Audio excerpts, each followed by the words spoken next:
భాగవత పద్యము ప్రథమ స్కంధము. తిలకమేటికి లేదు తిలకిని తిలకమా, పువ్వులు దురుమవా పువ్వు బోడి, కస్తూరి అలదవా కస్తూరి కాగంధి, తొడవులు దొడువవా తొడవు తొడవా, కలహంస బెంపుదే కలహంసగామిని,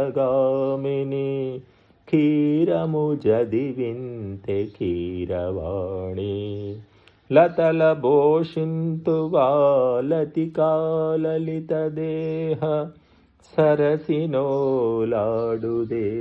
సరసిజాక్షి,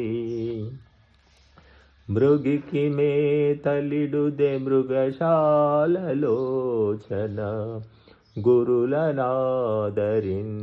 గురు వివేక, బంధుజనుల బ్రోతే బంధు చింతామణి, అనుచు సతుల నడిగే నచ్చుతుండు.